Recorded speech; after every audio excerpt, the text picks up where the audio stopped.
yang rekamannya tak dijadikan bukti dalam persidangan. Rekaman CCTV ini menjadi kunci untuk mengungkap kasus penyiraman air keras yang dialami Novel Baswedan. Mari kita napaktilas sejenak bagaimana pelaku menjalankan aksi dan kemudian kabur. Ini adalah kompleks perumahan BBD BCS di mana Novel Baswedan tinggal. Ini adalah masjid tempat Novel menjalankan sholat subuh sesaat sebelum peristiwa penyiraman air keras. Tepat dekat jembatan ini, salah satu saksi sempat melihat pelaku menuangkan bekas air keras yang terlihat di kursi beton ini diambil dari lokasi ini. Air keras dalam cangkir itu kemudian disiram di lokasi ini, di samping pohon nangka. Usai sholat subuh, Novel berjalan menuju rumahnya yang jaraknya dekat dari masjid. Baru berjalan beberapa langkah, dua orang pelaku menggunakan sepeda motor langsung menyiram Novel. Aksi itu terekam CCTV. Rekaman CCTV ini diambil dari rumah Novel di lokasi kejadian. Si pelaku paham jika ia lurus, portal jalan masih tertutup. Portal itu juga dijaga oleh Satpam dan ada kamera CCTV milik Pemprov DKI Jakarta dengan resolusi besar. Ia memilih belok kiri ke Jalan Musik Raya. Di sini, pelaku sadar bahwa di ujung jalan ini portal juga tertutup. Dia lalu berbelok ke Jalan Belira 1, lurus sampai mentok, belok kiri tembus ke Jalan Belira Raya, belok kanan, dan menemui portal yang saat itu masih tertutup. Di portal ini masih ada celah di sisi kiri. Meski ada got kecil, pelaku mengangkat sepeda motornya.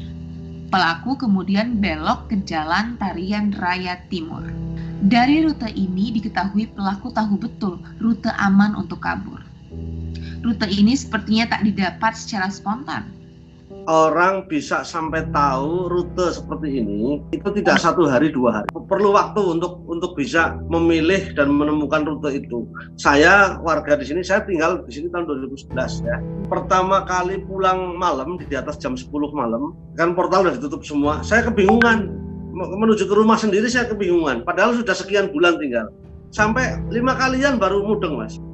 Arti itu pasti orang yang sudah mempelajari secara intensif. Apalagi sampai menemukan celah yaitu di samping portal itu terbuka, itu pasti banyak waktu untuk mempelajari. Foto jalanan ini diambil Google pada Januari 2017 atau 3 bulan sebelum kejadian penyerangan.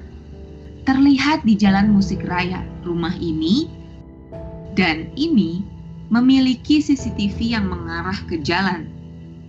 Pada rumah ini, jumlah kamera pengintai cukup banyak.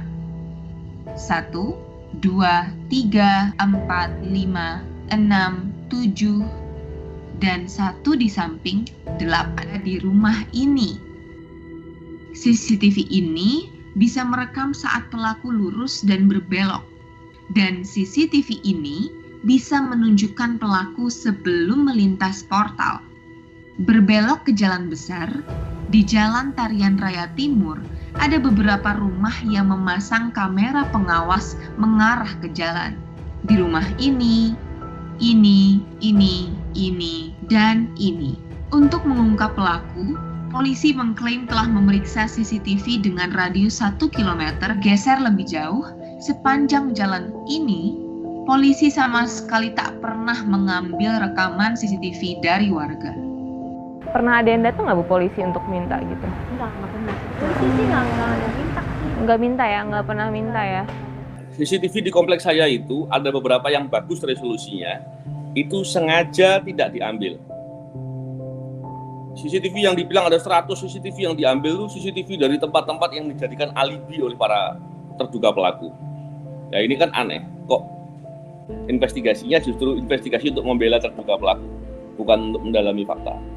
Berbeda dengan pengungkapan kasus kriminal yang sering dirilis polisi, sejauh ini polisi belum pernah membagi data ke publik perihal rekaman CCTV yang katanya telah mereka periksa. Rekaman CCTV kejadian yang beredar di media selama ini adalah milik Novel yang juga dijadikan bukti dalam persidangan. Kalau memang mau digali jaksa penuntut umum Misalnya CCTV itu justru nggak terlalu relevan orangnya, yang ditanya justru sangat sederhana sekali, udah dibuka aja rekamannya, udah selesai. Nah, yang terjadi kan malah dikabulkan, CCTV tidak pernah diceritakan, tetapi ditanya orang. Jadi menurut kita itu sangat tidak memenuhi kualifikasi sebagai bukti itu sendiri. Sekedar menghukum orang, tapi proses penegakan hukum dilakukan dengan benar, dengan jujur. Tidak perlu harus membuat fakta-fakta yang ilegal di persidangan. Tidak perlu menambahkan fakta-fakta yang kemudian merubah fakta yang sebenarnya. Tapi tinggal diukur saja. Kalau memang dia pelakunya, dihukum. Kalau dia bukan pelakunya, bebaskan.